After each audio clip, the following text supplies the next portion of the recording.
Hello बच्चों, welcome to our YouTube channel NCERT maths videos. अब क्या देखने वाले बच्चों, क्या पढ़ने वाले हैं आगे देखिएगा ध्यान से।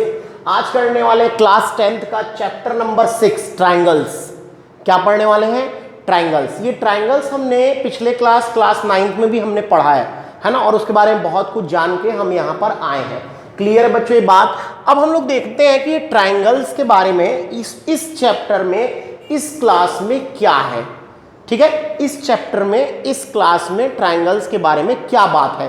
तो यहां पर मैंने लिखा हुआ है, देखो हम लोग क्या डिस्कस करने वाले हैं। इंट्रोडक्शन पार्ट किसका? एक्सरसाइज 6.1 का, कि वो हमको क्या बताना चाह रहा है, क्या सिखाना चाह रहा है, क्या बेसिक है, क्या इंट्रो है। ठीक है, तो उसमें पहला वो हमको जो सिखाना चाह रहा है वो है सिमिलर फिगर्स। क्या है? Similar figures. उसके पहले मैं आपको बताना चाहता हूं जो हमने कक्षा 9 में पढ़ा हुआ है। क्या पढ़ा हुआ है बच्चों? Congruent figures. Congruent figures. और कॉन्ग्रुएंट फिगर्स क्या होते हैं? ऐसे फिगर जो एक दूसरे को पूरी तरीके से ढक लें या एक दूसरे को पूरी तरीके से ओवरलैप्ड कर जाए, और ऐसे ओवरलैप्ड करे कि उसको आप कहीं से भी देखो वो एक ही लगे, इतना मतलब एक दूसरे से जुड़ जाए। मतलब इसके लिए कॉन्ग्रुएंट फिगर के लिए हमको क्या चाहिए? Same shape and size. Same shape and size मतलब उसका साइज और शेप एकदम इक्वल होना चाहिए, तभी दो फिगर क्या होंगे? कॉन्ग्रुएंट होंगे, मतलब एक दूसरे को पूरी तरीके से ढक लेंगे।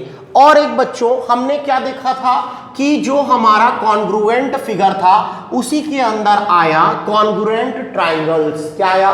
Congruent triangles. और उसके कुछ क्राइटेरिया सेट हुए कि कैसे कैसे ट्रायंगल जो होते हैं वो कॉन्ग्रुएंट होते हैं, मतलब एक दूसरे को ढकते हैं। तो क्या बताने वाला हूं मैं आपको? क्राइटेरिया फॉर कॉन्ग्रुएंसी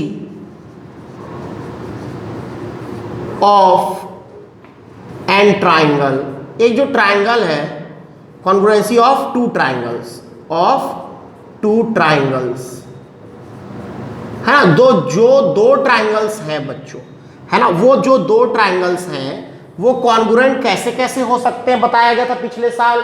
5 चीजें पढ़ाई गई थी, 5 रूल बताया गया था, 5 प्रॉपर्टी बताई गई थी। ठीक है, वो क्या था? पहला था बच्चों SAS, है ना, SAS, side angle side. S stand for side and A stand for angle. ठीक है, SAS पहला था। दूसरा क्या था? ASA। तीसरा क्या था बच्चों? AAS, angle side. फोर्थ क्या था? SSS। और फिफ्थ क्या था? RHS। यहां पर जो आपका S है वो साइड को दिखा रहा है, A आपका एंगल को दिखा रहा है ना, और R जो है वो राइट एंगल को दिखा रहा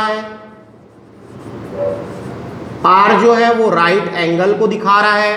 और H जो है वो हाइपोटेनियस को दिखा रहा है। क्लियर है? ये हमारा क्या हुआ मतलब किस चीज का? इन यहां जो हमने वर्ड यूज किया है, जो लेटर यूज किया है उसका मतलब क्या है ये यहां पर बता रहे हैं। तो पहला कॉन्ग्रुएंसी रूल क्या था? साइड एंगल साइड, है ना। तो दो ट्रायंगल कैसे कॉन्ग्रुएंट होते थे? अगर दो साइड और उनके बीच का एंगल बराबर है तो कॉन्ग्रुएंट। दो एंगल उनके बीच का साइड, लगातार दो एंगल और एक लगा हुआ साइड, तीनों साइड अगर इक्वल हो गए, है ना। और RHS में क्या हो गया? एक राइट एंगल, एक हाइपोटेनियस, और कोई भी एक साइड अगर यहां पर क्या हो गई? इक्वल, दोनों ट्रायंगल की इक्वल हो गई, तो वो ट्रायंगल्स क्या कहलाते थे? कॉन्ग्रुएंट कहलाते थे। लेकिन हमको यहां पर कॉन्ग्रुएंट नहीं पढ़ना है, लेकिन कॉन्ग्रुएंसी को समझना जरूरी है बच्चों। कॉन्ग्रुएंसी क्या होती है? जो एक दूसरे को, ऐसे दो फिगर जो एक दूसरे को पूरी तरीके से ओवरलैप्ड कर जाएं, ढक ले, वही क्या कहलाता है? कॉन्ग्रुएंट फिगर कहलाता है। ये क्यों जरूरी है? ताकि मैं आपको सिमिलर फिगर जब पढ़ाऊंगा तो आप दोनों में डिफरेंशिएट कर पाओगे बच्चों। क्लियर है? अच्छा, अब देखते हैं हम लोग सिमिलर का मतलब क्या होता है ना। अगला जो टॉपिक बढ़ रहे हैं हम है वो है सिमिलर फिगर। Similar figures. जो हमारा टॉपिक है। तो बच्चों सिमिलर फिगर्स क्या होते हैं? अरे भाई पहले सिमिलर का मतलब क्या है, हिंदी में मतलब क्या है? समरूप, है ना। समरूप मतलब जिनका रूप एक जैसा हो, जिनका क्या हो? रूप एक जैसा हो, एक जैसे दिखें, एक जैसे क्या करें? वो दिखें, वो क्या कहलाएंगे? सिमिलर फिगर, एक जैसा दिखना चाहिए उनको। तो यहां पर हम लोग पहला सबसे पहली बात हमने क्या किया आज सिमिलर के बारे में? सिमिलर का मतलब ये है कि जो फिगर्स हैं वो सेम दिखें। जैसे पहला स्क्वायर, ऑल सर्कल्स, है ना। दूसरा ऑल स्क्वायर्स, है ना। All equilateral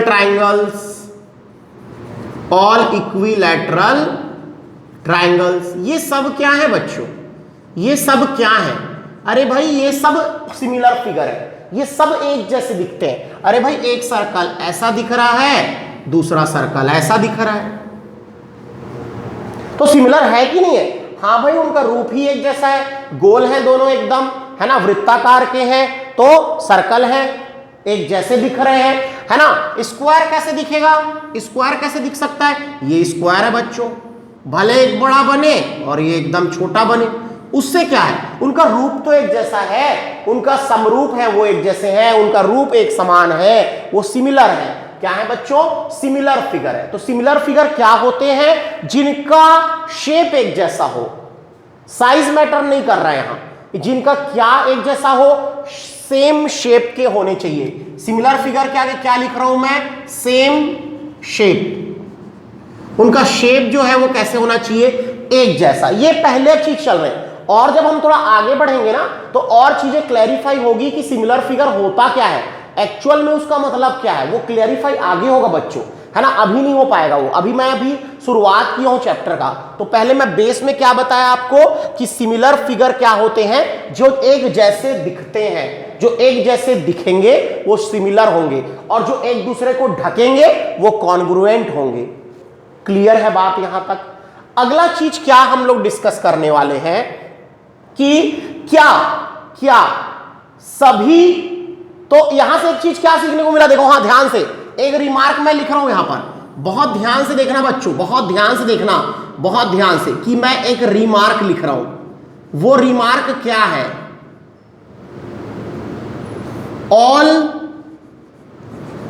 congruent figures are similar. All congruent figures are similar, but similar figure need not to be congruent। मतलब क्या है इसका? अरे भाई जितने भी कॉन्ग्रुएंट फिगर होंगे जो वो एक दूसरे को ढक रहे हैं, तो सेम शेप और साइज के हैं कि नहीं है? तो हैं। और सिमिलर होने के लिए क्या चाहिए? इसकी सिर्फ पहली क्वालिटी सेम शेप में होने चाहिए। तो जब ये एक दूसरे को ढकेंगे तो कॉन्ग्रुएंट फिगर निश्चित तौर पर क्या होंगे? सिमिलर होंगे ही। लेकिन सिमिलर जो है वो कॉन्ग्रुएंट हो जाए ये जरूरी नहीं है, आवश्यक नहीं है। हो भी सकते हैं, नहीं भी हो सकते, लेकिन हर कॉन्ग्रुएंट फिगर सिमिलर होगा ही, क्योंकि उसके पास सेम शेप और सेम साइज है बच्चों, सेम शेप में है और सेम साइज में है। लेकिन ये सिर्फ क्या है? सेम शेप में रहते हैं, एक जैसे दिखते हैं। यहां तक कोई दिक्कत है? समझ आ रही चीजें मैं क्या बताने वाला हूं? ठीक है। तो हमने पहले क्या डिस्कस किया? कॉन्ग्रुएंट फिगर, और उसके बाद क्या डिस्कस किया? Similar figure. क्लियर है बच्चों? आगे बढ़ते हैं। आगे बढ़ने से क्या देखते हैं? आगे बढ़ने पे क्या देखते हैं हम लोग कि हमने, अरे भाई हम लोग कभी फोटो इनलार्ज कराने गए हैं कि नहीं गए हैं, है ना। जैसे हमारे पास एक छोटी फोटो है, मान लो हमारे दादा परदादा की फोटो है, अचानक से हमको उनके ऊपर बहुत प्यार आ गया और हमने सोचा कि उनकी फोटो घर में होनी चाहिए। अब लेकिन उस समय की फोटो जो है एकदम छोटी थी। और अब उस फोटो को हमको क्या करना है, थोड़ा हमारे घर के वॉल के हिसाब से थोड़ा बड़ा बनवाना है। तो क्या होगा, जब आप उसको लेकर जाओगे तो स्टूडियो वाला क्या करेगा, उसको एक सेम रेशियो में उसको बढ़ाएगा, उस फोटो को एक सेम रेशियो में बढ़ाएगा। और वो जो सेम रेशियो होगा बच्चों, वो जो सेम रेशियो होगा जिसमें वो बढ़ा रहा है किसको, फोटो को, उसमें उसके क्या बढ़ेंगे, साइड्स बढ़ेंगे। एंगल तो वही रहेगा जिसमें वो बना हुआ है। जैसे कैसे, क्या बताना चाह रहा हूं मैं, समझते हैं इस बात को। अब एक काम करोगे आप लोग, वीडियो को पॉज कर लोगे और इसको नोट डाउन करोगे, क्योंकि मेरे को जगह की जरूरत है और मैं थोड़ा मिटाने वाला हूं कुछ चीज, है ना। चलिए ये मिटा रहा हूं मैं क्या बात कर रहा हूं कि जैसे आपने ये फोटो दिया है ना, ये फोटो उसको दिया, ये फॉर एन एग्जाम्पल ले रहे हैं हम लोग कि ये फोटो हमारे जो दादा की थी, ये फोटो को हमने क्या किया बच्चों, उसको इनलार्ज करने के लिए दिया।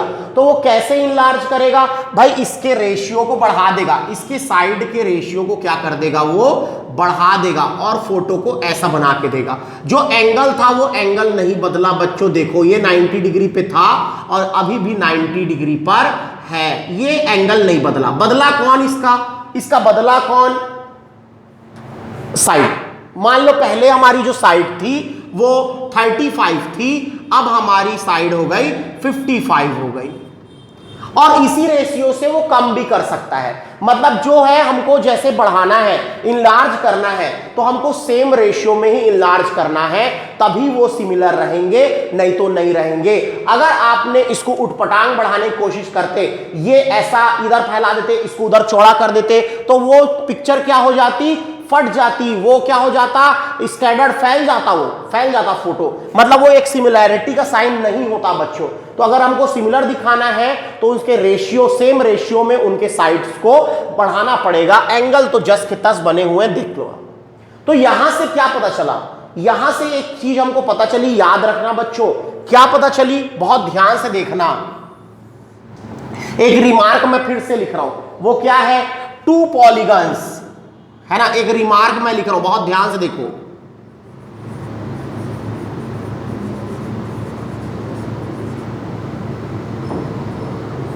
Two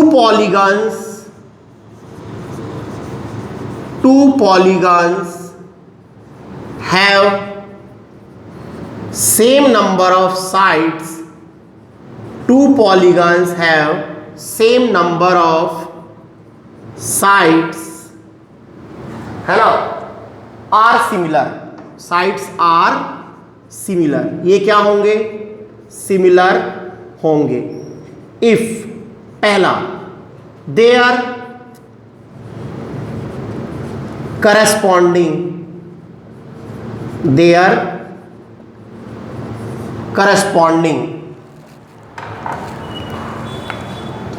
angles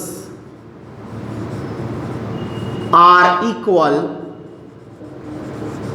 and their corresponding sides are on the same ratio, और इसी को प्रोपोर्शनल भी बोलते हैं।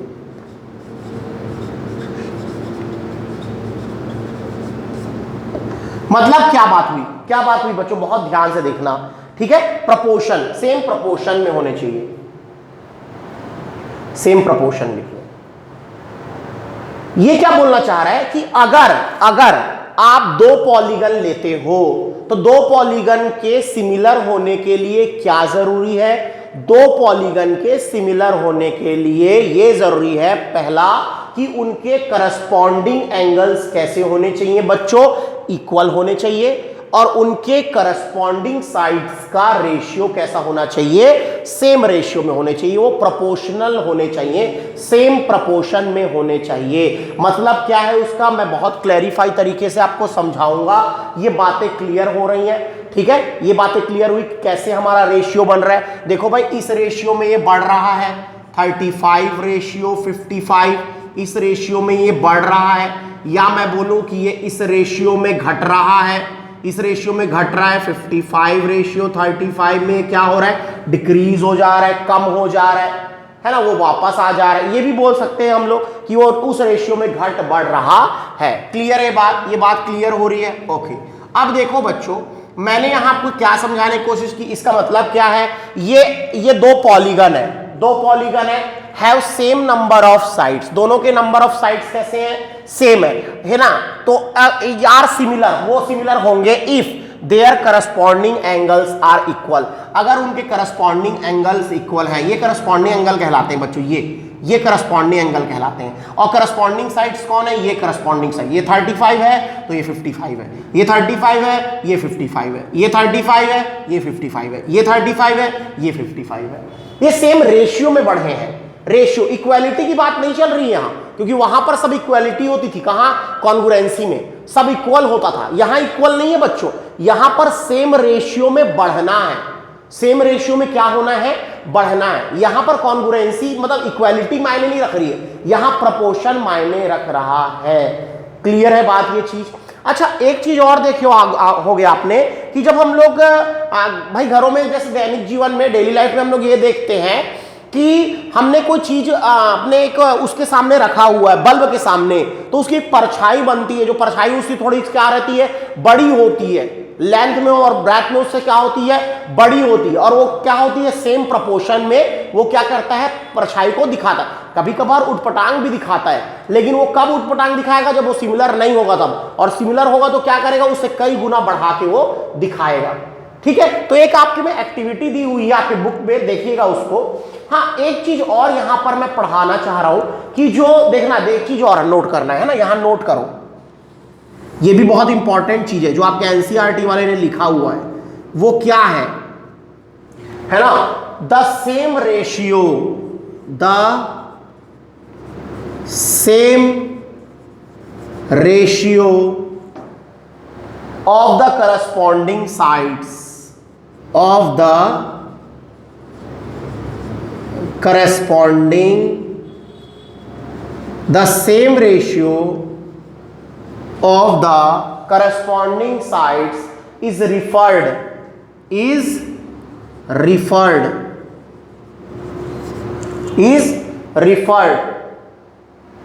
to as the scale factor,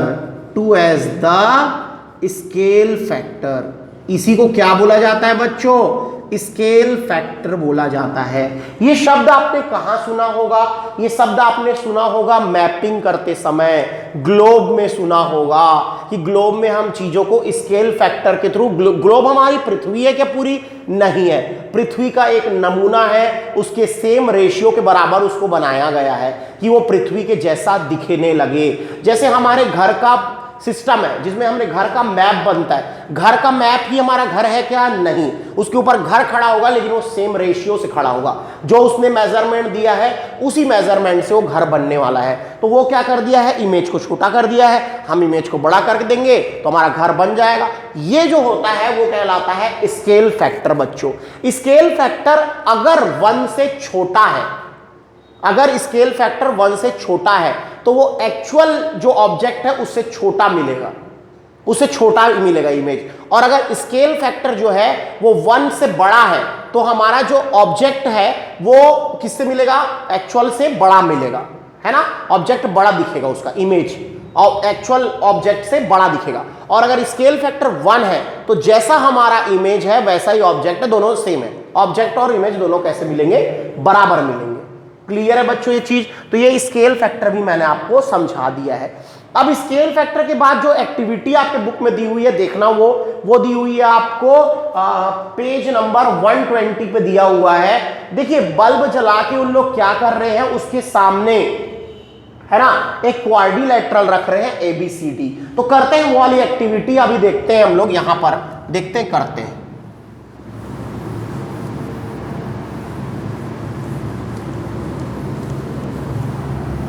है ना, ऐसे एक एक्टिविटी कर रहे हैं हम लोग।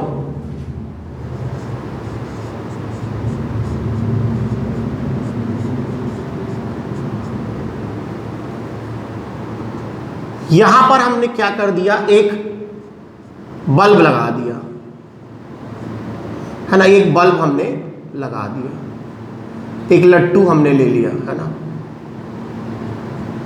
एक लट्टू हमने लटका दिया बल्ब। ठीक है, अब हमने क्या किया, हमने एक क्वाड्रिलेटरल रखा इसके सामने, ये क्वाड्रिलेटरल रखा, है ना, ये क्वाड्रिलेटरल हमने उसके सामने रखा। इस क्वाड्रिलेटरल का नाम था ए बी सी और डी। तो इसकी परछाई वो बना के दे रहा है कुछ ऐसा बना रहा है बच्चों, उसकी परछाई वो ऐसे बड़ा थोड़ा, है ना, ये उसकी परछाई बनी। और ये क्या बनी, A dash B dash C dash और डी डैश, ऐसे उसकी परछाई बन रही। किसकी, वो क्वाड्रिलेटरल की परछाई बन रही है, देखना। और वो क्वाड्रिलेटरल की परछाई कहाँ बन रही है, एक टेबल के ऊपर, क्योंकि हम यहाँ बल्ब के नीचे इसको रख रहे हैं, तो ये क्वाड्रिलेटरल जो है वो उस साइज से बड़ा बना रहा है। तो देखो एंगल चेंज नहीं हुआ, एंगल जस्ट का तस है, बस इसके साइड यहां से इतने बड़े हो गए, मतलब साइड में फर्क आ रहा है, मतलब साइड बढ़ रहा है उसका, तो साइड बढ़ रहा है मतलब फिर से वही बात, क्या वो सिमिलर होगा कि नहीं होगा, होगा अगर उसके करस्पॉन्डिंग साइड का रेशियो प्रोपोर्शनल हुआ तो। अब ये सर करस्पॉन्डिंग बोल रहे हो आप, ये है क्या, ये है क्या, ये मैं बताने वाला हूं। उसके पहले वीडियो को पॉज करो बच्चों और इसको नोट डाउन करो, क्योंकि मैं मिटाने वाला हूं और आगे बढ़ेंगे हम लोग। ओके, चलिए भाई, अब ये क्या है करस्पॉन्डिंग, देखो ध्यान से।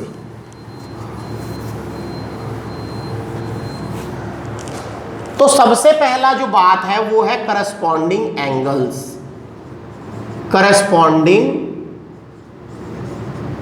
एंगल्स।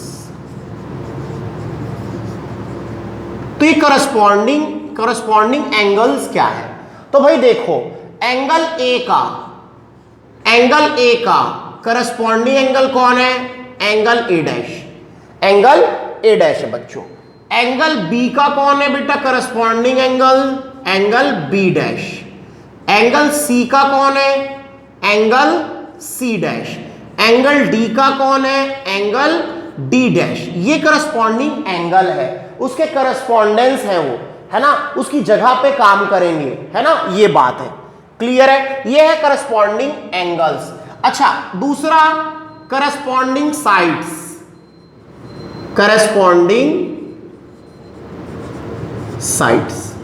तो करस्पॉन्डिंग साइड्स क्या होंगे, करस्पॉन्डिंग साइड्स क्या होंगे, ए बी का करस्पॉन्डिंग साइड कौन होगा, ए डैश बी डैश, ये वाला है ना। बीसी का कौन होगा, बी डैश सी डैश, ठीक है बच्चों। सीडी का कौन होगा, सी डैश डी डैश। और डीए का कौन होगा या एडी का कौन होगा, डी डैश ए डैश। ये करस्पॉन्डिंग साइड्स कहलाएंगे। और अगर सिमिलर है तब क्या होगा, तो मैंने फिर से लिखना है वो बात, क्या, if two polygons have same number of sides are, है ना, two polygons have same number of sides are similar होंगे, है ना, इफ पहला their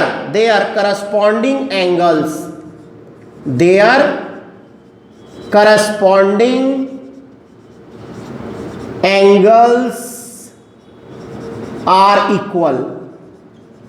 अगर उनके करस्पॉन्डिंग एंगल क्या हो, इक्वल हो, मतलब कैसे हो बच्चों, ये सब बराबर आ जाए, एंगल ए डैश बराबर, angle A is equals to angle A dash, angle B is equals to angle B dash, angle C is equals to angle C dash, angle D is equals to angle D dash. ये हमारा क्या हो गया है, their corresponding angles are equal. अच्छा, दूसरा क्या होगा, their corresponding sides are on the same ratio,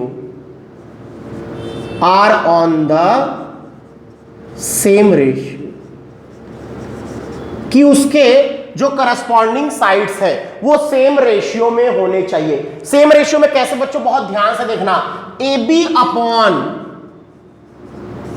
A dash B dash is equals to B C upon B dash C dash, C D upon C dash D dash, D A upon D dash A dash.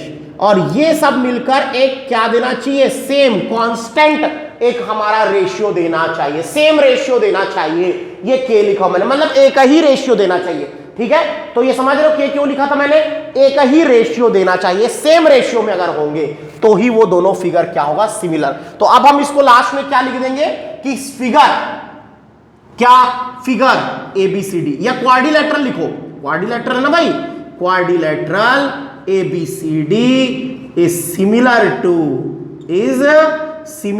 To quadrilateral A dash B dash C dash D dash.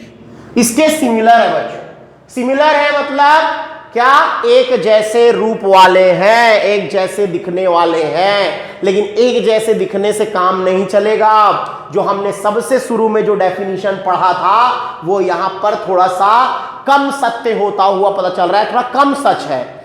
उसके साथ साथ क्या चाहिए, उनके side का ratio भी proportional चाहिए बच्चों। क्लियर है, बढ़ते हैं बेटा इसे थोड़ा सा आगे। उसके पहले वीडियो को पॉज कीजिए और प्रॉपर नोट डाउन कीजिए। देखते बच्चों, एक एग्जांपल लिए बेटा हमने, इन दोनों फिगर को चेक करते हैं क्या ये सिमिलर है कि नहीं है। देखो बहुत ध्यान से, यहां पर हम देख रहे हैं कि दो क्वाड्रिलेटरल है हमारे, दो क्वाड्रिलेटरल है, ए बी सी डी और पी क्यू आर एस। दिख रहा है सबको, दिख रहा है, समझ आ रहा है? ओके, अब ध्यान देना, हम लोग चेक करने वाले, हमने यहां क्या देखा कि angle A is equals to angle P, जो कि करस्पॉन्डिंग एंगल्स हैं और इक्वल है। Angle B is equals to angle Q, जो कि करस्पॉन्डिंग एंगल है और इक्वल है। Angle C is equals to angle R, जो कि करस्पॉन्डिंग एंगल्स हैं और इक्वल है। Angle D is equals to angle S, जो कि करस्पॉन्डिंग एंगल्स हैं और इक्वल है। तो पहला क्राइटेरिया तो फिट हो गया हमारा, क्या कि their corresponding angles are equal, कि उनके करस्पॉन्डिंग एंगल क्या होने चाहिए, इक्वल होने चाहिए। पहला कंडीशन सेटिस्फाई है।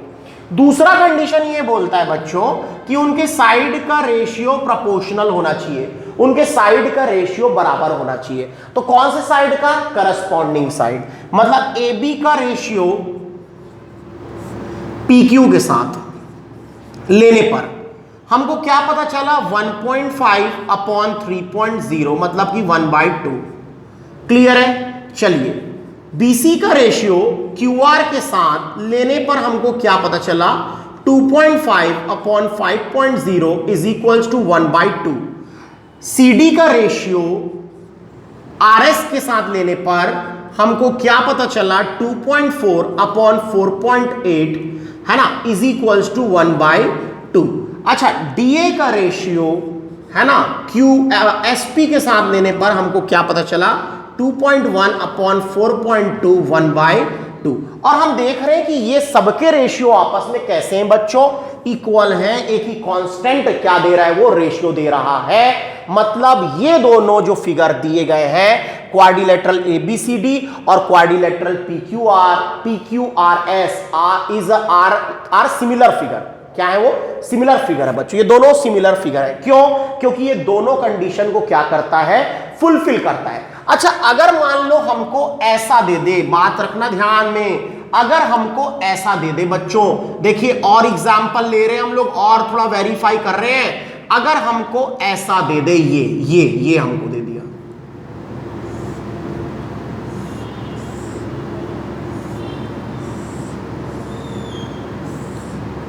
ठीक है, ये हमको दे दिया और इसकी साइड हमको दे दी गई है बच्चों 3 सेंटीमीटर। इसका नाम दे दिया गया है ABCD और इसका नाम दे दिया गया है PQRS, है ना। हमने यहां देखा कि हमारा ये 3 सेंटीमीटर है, ये भी 3 सेंटीमीटर है, 3 सेंटीमीटर है, 3 सेंटीमीटर है, मतलब ये स्क्वायर है। और हमने यहां देखा कि ये जो है पूरे 90 डिग्री पे है, यहां पर 3 सेंटीमीटर है, यहां भी 3 सेंटीमीटर है, यहां 3.5 सेंटीमीटर है और यहां 3.5 सेंटीमीटर है। अब हम देख रहे हैं क्या ये दोनों फिगर भी सिमिलर होंगे, तो चेक करते हैं क्या इनके करस्पॉन्डिंग एंगल इक्वल है। एंगल ए 90 डिग्री है, पी भी 90 डिग्री है, बी 90 डिग्री है, क्यू भी 90 डिग्री है, सी 90 डिग्री है, आर भी 90 डिग्री है, डी 90 डिग्री है, एस भी 90 डिग्री है। मतलब इसके करस्पॉन्डिंग एंगल इक्वल है। लेकिन क्या इसके साइड्स जो है, करस्पॉन्डिंग साइड्स जो है वो सेम रेशियो में है? देखिए बच्चों, यहां 3 है, 3/3 लिए। A B upon P Q जब मैंने किया, A B upon P Q जब मैंने किया तो मैंने 3/3 लिया, तो मेरा 1/1 आ गया। ठीक है, उसके बाद मैंने लिया B C upon Q R, तो B C upon Q R मैंने लिया 3/3.5, जो कि मेरा आया 30/35, मतलब कि 5 6 5 7 ये 6/7 आ रहा है। तो मतलब इसके करस्पॉन्डिंग साइड्स का रेशियो सिमिलर नहीं है। तो ये दोनों जो शेप्स हैं, जो दोनों शेप बने हुए हैं, एक स्क्वायर और एक रेक्टेंगल, कभी भी क्या नहीं हो सकते? सिमिलर नहीं हो सकते बच्चों, जबकि इनके करस्पॉन्डिंग एंगल क्या थे? इक्वल। सेटिस्फाई किसको करना चाहिए? दोनों कंडीशन को। उसके करस्पॉन्डिंग एंगल भी इक्वल होने चाहिए और उसके साइड्स का रेशियो भी प्रोपोर्शनल होना चाहिए, तभी वो जाकर क्या होगा? सिमिलर होगा, नहीं तो नहीं होगा। अच्छा, स्क्वायर और रोम्बस के बारे में सोचो आप। स्क्वायर और रोम्बस के बारे में क्यों? क्योंकि स्क्वायर का भाई ही है वो, लेकिन थोड़ा सा अंतर है दोनों में, है ना। स्क्वायर का भाई ही है रोम्बस। रोम्बस जो है वो स्क्वायर का भाई ही है, स्क्वायर का भाई ही है, लेकिन थोड़ा सा अंतर है दोनों में। A B C D P Q R और एस, ये हमारा क्या बन गया? एक रोम्बस है और एक क्या है? स्क्वायर है। ये मैंने ले लिया 4 सेंटीमीटर, ये मैंने ले लिया बच्चों 1.5 सेंटीमीटर, सब 1.5 होगा। 1.5 सेंटीमीटर, 1.5 सेंटीमीटर, 1.5 सेंटीमीटर। यहां मैंने ले लिया 4.5 सेंटीमीटर, 4.5 सेंटीमीटर, यहां भी 4.5 सेंटीमीटर और यहां भी 4.5 सेंटीमीटर। इसका हर एक एंगल 90 डिग्री का, लेकिन इसके अपोजिट एंगल्स आर इक्वल, और पता नहीं कितने मेजर के, पता नहीं हम।